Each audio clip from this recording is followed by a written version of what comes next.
जय हिंद साथियों, welcome back to the channel. तो दोस्तों आज जो है मतलब फेस्टिवल है, सावन का मौसम चल रहा है। दोस्तों आज का जो वीडियो है वो हम ये वीडियो स्टूडेंट भी देख सकते हैं और अगर पेरेंट्स देख रहे हैं तो और अच्छी बात है। दोस्तों आज की वीडियो जो है हम पटना के माहौल पर बनाए हैं, क्योंकि हम बोलकर ही बता सकते हैं सारी चीज़ें। मैं बोलकर ही बताऊँगी क्योंकि इसका कोई सबूत तो होता नहीं है, प्रूफ नहीं होता है। बोलकर ही बता सकती हूँ कि पटना का माहौल कैसा है। तो स्टार्ट करते हैं इस वीडियो को लास्ट तक ज़रूर देखिएगा अगर आपको इस टॉपिक पे इंटरेस्ट हो तो दोस्तों ये सब बात नहीं है जैसे कि बच्चे किस तरह से पढ़ने के लिए आते हैं, ये तो आपको पता ही होगा।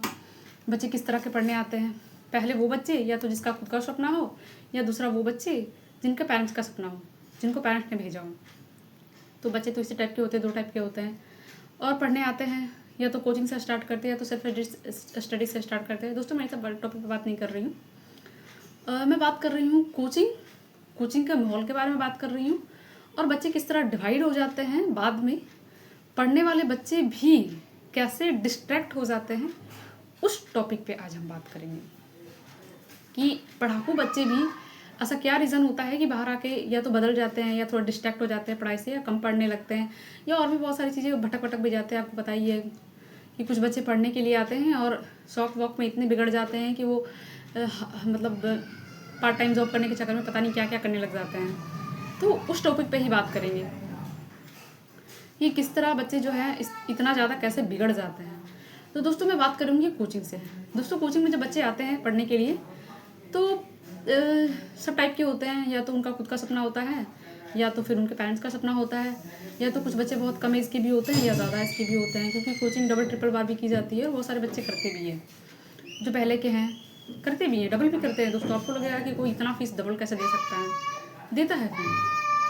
और एक बार जो एडमिशन ले लिया ना तो दोबारा में कुछ पैसा कम वगैरह भी लगता है, तो ये सब भी होता ही है, कुछ कम पैसे लगते हैं। या फिर कुछ बच्चे तो क्या करते हैं कि चालाकी से भी पढ़ते हैं।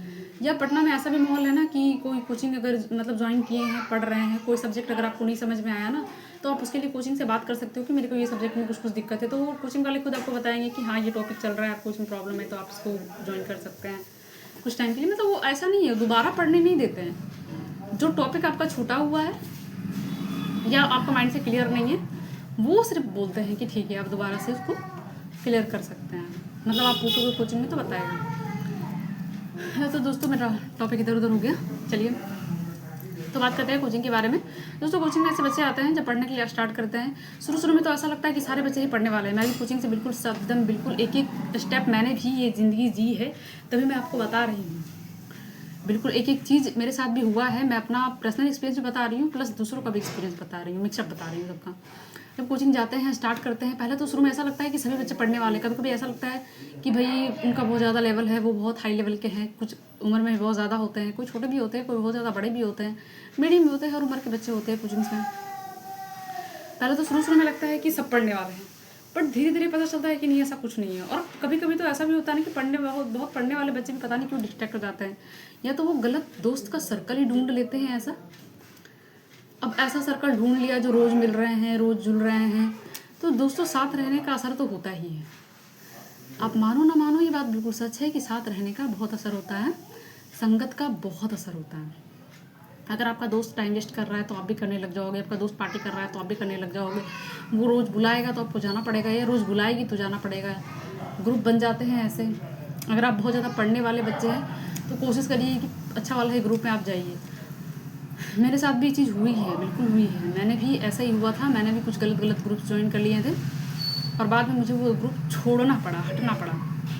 जब मैंने रियलाइज़ करा कि भाई मैं बहुत टाइम वेस्ट कर रही हूँ, मुझे ये सब तो नहीं करना था, तो मुझे हटना पड़ा। वहाँ से ग्रुपिंग मतलब तोड़नी पड़ी। तो ऐसी चीज़ें हो जाती है, डिस्ट्रैक्शन हो जाता है, पढ़ने वाले बच्चे भी डिस्ट्रैक्ट हो जाते हैं। कभी कभी तो ऐसा होता है, ऐसा भी देखने को मिलता है, कुछ बच्चे बोलते हैं कि ये हमारा इंजॉइंग लाइफ का इंजॉइंग पार्ट है, इंजॉय करने वाला पार्ट है। पता नहीं वो किसको इंजॉय की संज्ञा देते हैं। इंजॉय का मतलब गलत मत समझिएगा, इंजॉइंग का मतलब यही है, खाना पीना घूमना फिरना, यही मतलब है।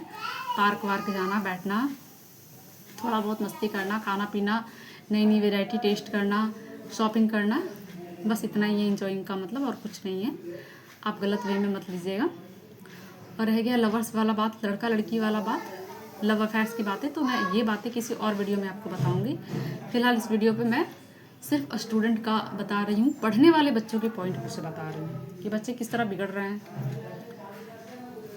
किस तरह अपनी मंजिल भूल जाते हैं। दोस्तों अगर दोस्त है, अगर वो लाइब्रेरी नहीं गया तो आपका भी मन करेगा भाई कि आज नहीं जाते हैं, छोड़ देते हैं। वो क्लास नहीं गया तो आपका भी मन करेगा कि नहीं जाते हैं। वो पार्टी में गया तो आपका भी दिल करेगा कि हम भी जाएँ।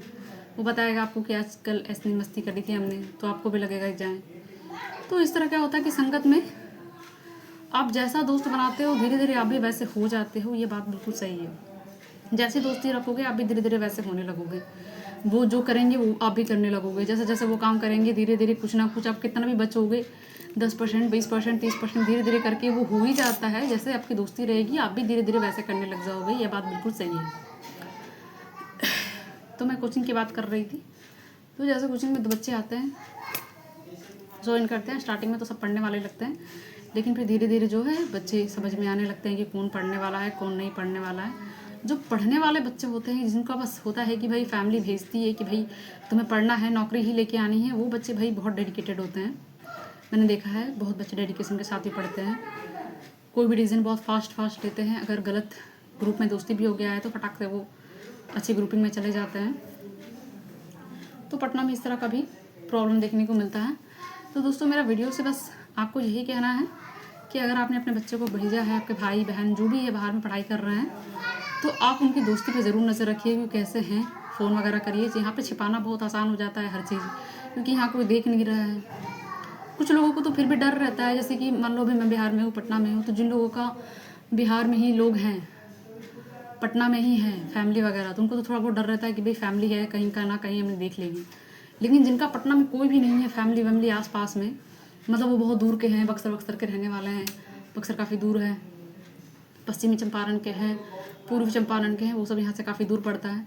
ऐसे बच्चों को तो बिल्कुल डर ही नहीं होता है। कुछ भी करते रहते हैं, कहीं भी घूमते रहते हैं, कुछ भी परेशानी करते रहते हैं, लड़कियों को परेशान करते रहते हैं, पता नहीं क्या क्या करते रहते हैं, पार्क ये वो बहुत कुछ। दोस्तों यहाँ पर है कि भीड़ भी बहुत ज़्यादा है, यहाँ की आबादी भी बहुत ज़्यादा है, और यहाँ पर कहीं ना कहीं ज़रूरतें बढ़ ही जाती है बहुत ज़्यादा। कितना भी बच्चे बचा के चलते हैं वो बढ़नी ही बढ़नी है, दूसरों को दिखाने के चलते कि हाँ भाई हम भी अपर क्लास के। ज़रूरी नहीं है ना कि आपके पास जितने भी फ्रेंड है वो भी आपको आपके जैसा ही मिले, ऐसा नहीं होता है। तो स्टूडेंट आपको हर तरह के मिलेंगे, लोग आपको हर तरह के मिलेंगे, हर टाइप के फैमिली बैकग्राउंड के होते हैं।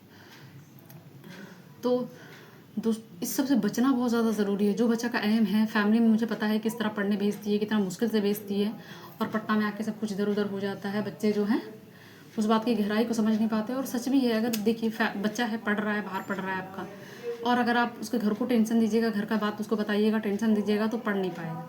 इसलिए फैमिली घर के टेंशन से बच्चों को दूर रखती है, और बच्चे पता नहीं यहाँ कौन कौन से टेंशन में फंस जाते हैं। वैसे ये सब भी ज़िंदगी का पार्ट है। किसी को जल्दी समझ में आ जाता है, किसी को नहीं समझ में आता है। कुछ इससे बहुत कुछ सीख लेते हैं और कुछ भी नहीं सीख पाते हैं। कुछ लोग बहुत ज़्यादा टाइम वेस्ट कर देते हैं, कुछ लोग को थोड़ा देर में ही समझ में आ जाता है। तो दोस्तों कहानी का मेन कंक्लूजन यही है कि आप अपने दोस्तों को, भाई को, छोटे भाई बहनों को पढ़ने भेजें या बाल बच्चों को पढ़ने भेजें, तो उन पे तो नज़र रखें ही, साथ ही उनके दोस्त सर्कल कैसा है, फ्रेंड सर्कल कैसा है, इस बात पे ज़रूर नज़र रखें, क्योंकि संगत का असर बहुत ज़्यादा होता है। और पटना में मुझे तो लगता है कि संगत में ही लोग बच्चे ज़्यादा बिगड़ रहे हैं। चलिए दोस्तों आज के लिए बस इतना ही है।